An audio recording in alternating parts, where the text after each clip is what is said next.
ราะว่าก็ยังทันไม่ใครฮู้ว่าเขามาส่งมาที่นี่เนาะมีแต่พอผู้เดียวมื้อนั้นมื้อวันที่24หันมีแต่ไกลดำเที่ยวบ่มีไผมาจากคนมีแต่พอแล้วก็24เดือนไหนวันที่24เดือนแล้วหั่นเพิ่นมาส่งหั่นเพิ่นว่าจากนี้เพิ่นว่าหั่นเขารักเครื่องหั่นได้4ปีปีนี้รักเครื่องได้4ปีปีนี้แล้วไปพุ่นคือว่าก็สบายหั่นแน่นอนเพราะว่า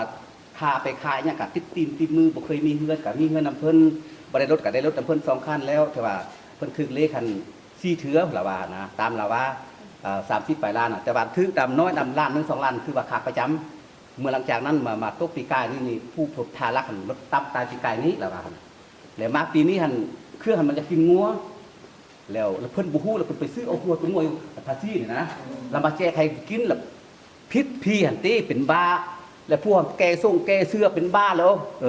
ละลองหันเนี่ยคิดว่าพวกตัวเองกินยาบ้าแล้วก็พวกประเภทนั้นแล้วก็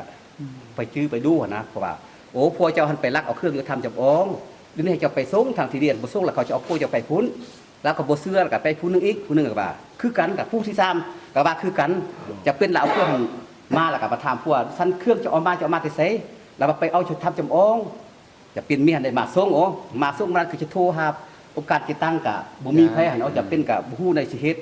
เพิ่นได้มาส่งแล้วก็จะเป็นก็เฮ็ดเพิ่นเฮ็ดคัน5แล้วก็ไปส่งอยู่นี่แต่รายละเอียดก็ทุกคนไปเบิ่งนำกันมันจะเป็นไปใจได้หั่นนะหรือว่าคนเอาปะอยู่นี่บ่คนเอาปะบ่ได้ก็สุดแต่ตัดหมดอันนี้ก็บ่ฮู้แต่ว่ามันมาขี้ซื้อแต่ว่าเพิ่นซ่องมาอยู่ในหั่นสิหุ้งๆหน่อยนึงหั่นนะในมาขี้นั่นน่ะเวลากลางคืนแล้วว่าเราปะอยู่บ่ทิ้งไปทิ้งหั่นน่ะ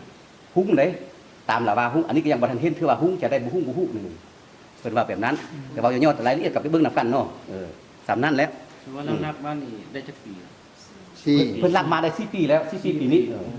เราบ่ฮอดวันที่24หั่นแล้วพอวันที่24หั่นล่ะบัดส่งไปบ่รอดหั่นแหละคือว่าไปบ่รอดหั่นแหละเอามาทบิดเป็น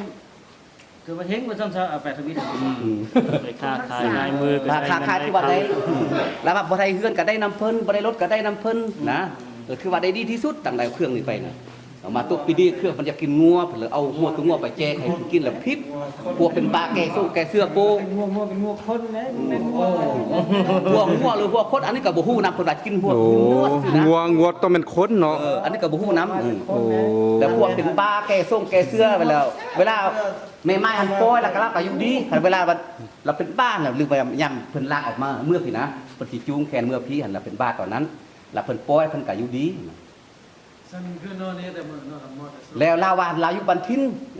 เมนถ่ายรูปมันก็บ่ได้ถ่ายรูปหันไว้มื้อนั้นน่ะชื่อโทรศัพท์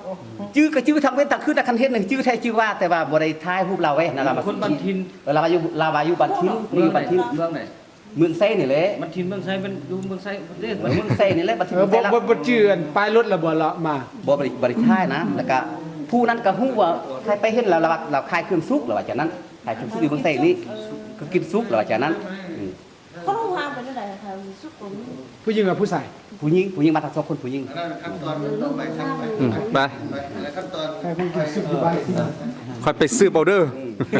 บอกกันไปผู้ว่าเห็นผู้ว่าชื่อทัวไปวะผู้ชายเป็นผู้นะแต่เมียเป็นสูงเมียเป็นสูงปวดเจ็บว่าจะได้กับบ่ดีบ้านแล้วเนาะแล้วก็รถตามตายบอกให้นำมาส่งแล้วก็ดีลาผู้หญิงน่ะบ่เห็นข่าวผู้หญิงข่าวมันทีนี้แล้ว